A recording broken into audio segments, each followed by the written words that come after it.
आप देख रहे हैं ट्रू स्कूप और मैं हूं परिणाम। मैंने आपको बताया जैसे ही कि किसान आंदोलन में पंजाबी कलाकार जो हैं ज़रूर आ रहे हैं और किसानों के साथ खड़े हैं। और आज हमारे साथ एक ऐसे ही बहुत मशहूर कलाकार मौजूद है, सतेंद्र सरताज जी। सत श्री अकाल जी। सत श्री अकाल जी। कैसे हैं आप?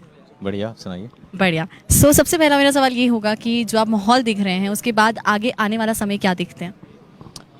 पंजाबी में एक बात है कि उसको कहते हैं चढ़ती कला, शायद आपने सुना होगा। तो बहुत ही चढ़ती कला वाला माहौल है, लोग बहुत उत्साहित हैं, जोश में हैं। ये बहुत बहुत ही अहम बात है, बहुत ही अलहदा बात है। जब भी कोई मुहिम होती है, जब भी कोई रोष प्रदर्शन होता है तो लोगों के माथों पे शिकन होती है, रोष होता है, उदासी होती है। लेकिन ये पंजाब की सरजमीन को ये बरकत है, ये बख्शिश है कि यहाँ के लोगों में जो वो जोश है, वो जो रूहानियत है, तो वो कूट कूट के भरी हुई है। लेकिन और उससे उसके ऑपोजिट जो आज मैं बात देख रहा हूँ कि जनरली जब भी कोई लहर उठती है, ख़ास तौर पे आप देखिए ब्लैक लाइव्स मैटर्स यूएस में हुआ, तो न्यूयॉर्क में कहीं पे शोरूम टूटे, कहीं पे कुछ हुआ। लेकिन यहाँ पे आप ये देखिए, मुझे लगता है ये पहला सबसे बड़ा ऐसी मुहिम और मोर्चा होगा जो इतना शांत है, जिसमें किसी को कुछ नहीं कहा गया। वो अपने इत्मीनान से जहाँ पे वो बिठाए गए हैं वो बैठे हैं और उनकी मांगे हैं। और मेरे ख्याल से इस मुल्क की सरकार को ये बहुत अहम बात है कि जिन लोगों के लिए आप कानून बनाते हो, अगर वो इस बात से खुश नहीं है तो उसको वापस लेने में क्या हर्ज है ना? तो मुझे नहीं लगता कि इसमें कोई ऐसी बात है। बिल्कुल सही कहा आपने, लेकिन फिर भी सरकार अभी तक सुन नहीं रही है। 2 महीने हो चुके हैं। हाँ, अब पता क्या है, पॉलिटिकली वो जो थिंक टैंक्स होते हैं, ना मालूम उनकी क्या थॉट्स होंगे, ना मालूम वो क्या सोचते होंगे।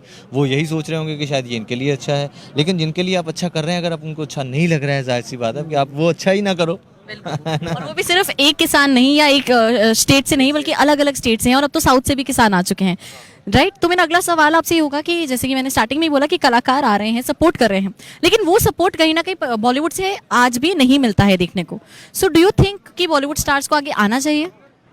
नहीं, कोई भी देखिए, वो जो आपके रहनुमा होते हैं जिनको आप आइडियल मानते हैं, मेरे ख्याल से बॉलीवुड से यहाँ ना आने की वजह एक होगी कि उन्होंने शायद वो महक, वो खुशबू खेतों की, पगडंडियों की, खेतों की नहीं देखी। तो उनको वो खींच, जिसको पंजाबी च खिंच कहते हैं ऐसी, वो नहीं आ रही होगी। जब भी उनको आएगी, अगर कोई लोग ऐसे होंगे जिनकी पैदाइश परवरिश, उनका पिछोकड़ खेती बाड़ी होगा, जैसे होंगे, तो वो उनको ये अपने आप चीज़ खींच लेगी। उनको किसी को कहने की ज़रूरत नहीं है।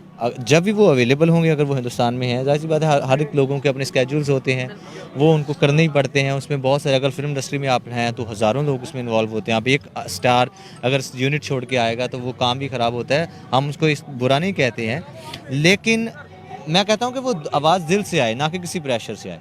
बिल्कुल सही कहा आपने। ट्विटर की मैं बात करूंगी, ट्विटर पर अभी एक रिसेंटली एक जंग शुरू हुई है एक बॉलीवुड एक्ट्रेस के बारे में, एक बॉलीवुड एक्ट्रेस के साथ एक पंजाबी सिंगर एंड एक्टर के साथ, मैं नाम नहीं लूंगी। सो उनकी अभी एक ट्विटर पे हाल ही में, मैं शाम को ही बल्कि शुरू हुई है इनकी लड़ाई, और आधे लोग अब उस एक्ट्रेस की तरफ है, आधे लोग एक्टर की तरफ है। तो ये बॉलीवुड वर्सेस बॉलीवुड होता जा रहा है क्या? वो भी एक आंदोलन से शुरू हुआ, political, and then now Bollywood versus Bollywood. Do you think that? नहीं, बॉलीवुड तो ऐसा कुछ नहीं है।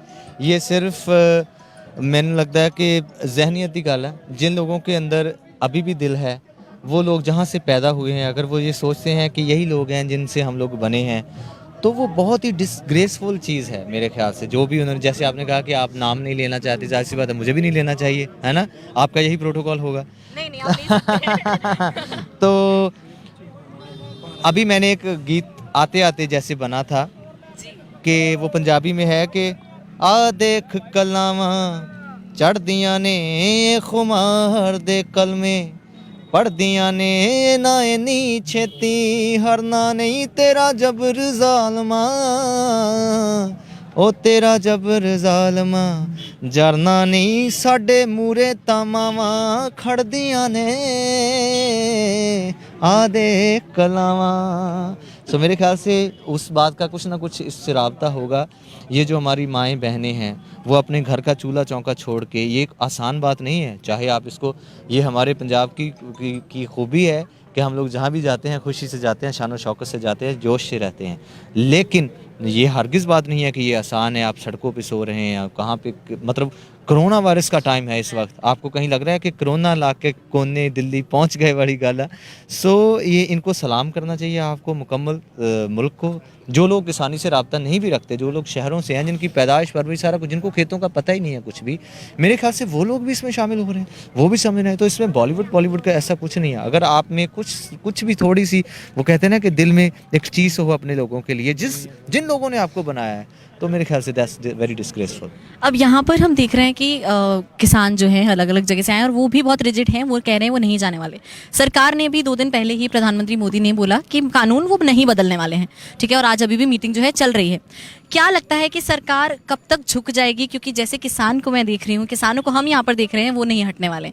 तो आपको क्या लगता है कब तक जो सरकार है वो झुक जाएगी और कानून चेंज करेगी? पहली बात तो आप ये लफ्ज़ ना यूज़ करें कि किसको झुकना है, इसमें झुकना नहीं है, एक दूसरे को समझना है। बेसिकली सरकार लोग बनाते हैं, मुल्क लोगों का है, ये देश लोगों का है, किसान लोग हैं, खेती बाड़ी वो करते हैं, इसका मतलब मायने ये रखते हैं। इनकी रहनुमाई आप करते हैं, आपके पास ख़ास तौर पर जब भी ये संविधान बना होगा तो ऐसी कुछ रवायतें बनी होंगी जिनसे आप ये समझते हैं कि आप लोग इस चीज़ को ऑपरेट कर सकते हैं पॉलिटिकली, है ना, जहाँ जो भी आप कहते हैं ब्यूरोक्रेसी के तहत। लेकिन इसमें झुकने का कोई मसला नहीं है कि अच्छा किसान झुक गए या सरकार झुकी, ये आप बोलोगे तो कोई भी नहीं झुकेगा, ये लड़ाई खत्म ही नहीं हो सकती। ये झुकना नहीं है, एक दूसरे को समझना है, ये मोहब्बत की बात है। इन लोगों ने वोट देकर उनको बनाया होगा और वो लोग ही इनको वोट मांगने के लिए आए होंगे। तो आप ऐसा कभी ये मत समझें कि अच्छा ये 2 पार्टियां हैं जो लड़ेंगी, अब देखते हैं कौन जीता है। ऐसा नहीं सोचना चाहिए। बेसिकली ये लोग जो घर को छोड़ के यहाँ तक आए हैं, मैं सिर्फ दरख्वास्त करूँगा कि सरकार जो यहाँ से बहुत नज़दीक है वो अपने अपने घरों में है, मतलब इन्होंने कोई ऐसा काम नहीं किया है कि जो बहुत बरखिलाफ हो किसी मुल्क के या किसी कानून के। बहुत इत्मीनान से वो तो पुलिस वालों को लंगर बरता रहे हैं मेरे ख्याल से। मतलब ये सिखों की मुझे बहुत फ़ख्र है कि जहाँ पे भी वो गए हैं, चाहे वो मैं तो कहता हूँ कि अफ्रीका में वो जाते हैं, ईरान में जाते हैं, इराक में, बगदाद में जाते हैं, जहाँ पे जंग छिड़ी होती है तो वहाँ पर भी ऐसा होता है। तो ऐसा कुछ भी नहीं है, तो इसमें झुकने वाला आप ये बिल्कुल भी मुद्दा न उठाइए। जब आप ये कहते हैं ना कि झुकना है, फिर भी ये तो झुकेंगे नहीं, है ना, तो वो कहेंगे ये नहीं झुके तो मैं भी क्यों झुकूं। तो ये झुकने का मसला नहीं है, ये एक दूसरे को समझने का मसला है। आखिरी 2 सवाल पूछूंगी, मैं जानती हूँ आपको भी जाना है। अब यहाँ पर हम देख रहे हैं कि मैंने जैसे बोला कि आंदोलन है, सो हम जानते हैं कि आंदोलन चल रहा है, राइट? तो अब आने वाले समय में यूथ भी हम देख रहे हैं काफ़ी अवेयर होके साथ भी दे रही हैं। सो एक रेवोल्यूशन आ रहा है, एक हिस्टोरिकल मूवमेंट चल रहा है। What do you see it in the future? देखिए, हर एक चीज़ के प्रोज एंड कॉन्स होते हैं, जाहिर सी बात है। ये अच्छी बात नहीं है कि जिसको आप अन्नदाता कहते हैं वो सड़कों पर अपने हक मंगाने के लिए आया है, ये बिल्कुल जायज़ भी नहीं है।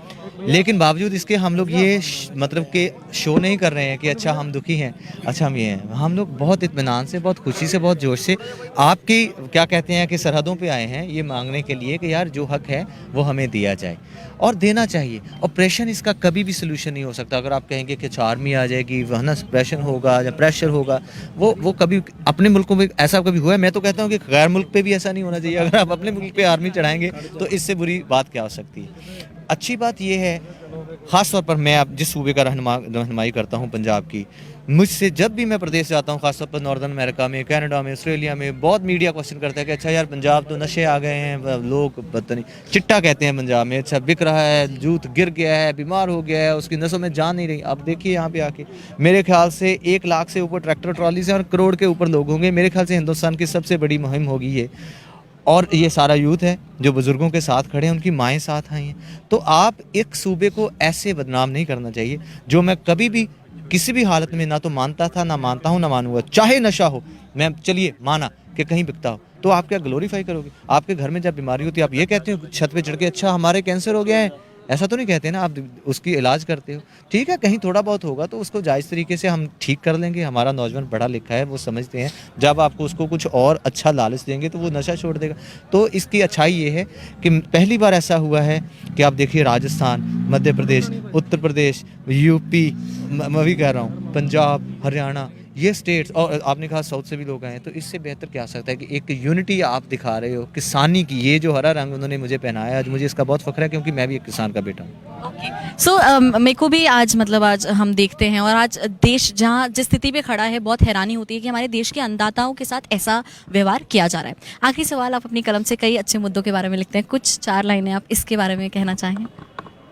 नहीं, मैंने अभी आपको बता ही दिया है कि मसले सारे हल होणगे आखिर ਨੂੰ ਮੁਖੜੇ ਗੁਰੂਆਂ ਵੱਲ ਹੋਣਗੇ ਆਖਿਰ ਨੂੰ ਹੋ ਗਏ ਸੀ ਜੋ ਪੁੱਤ ਕਪੁੱਤੇ ਪਰਲੋ ਹੈ ਜੰਗ ਛਿੜੀਏ ਕਿਹੜੀ ਰੁੱਤੇ ਪਰਲੋ ਹੈ ਸ਼ੇਰ ਚੜ ਗਏ ਰੁੱਖਾਂ ਉੱਤੇ ਪਰਲੋ ਹੈ ਗਿੱਦੜ ਲੰਮੀਆਂ ਤਾਣ ਕੇ ਸੁੱਤੇ ਪਰਲੋ ਹੈ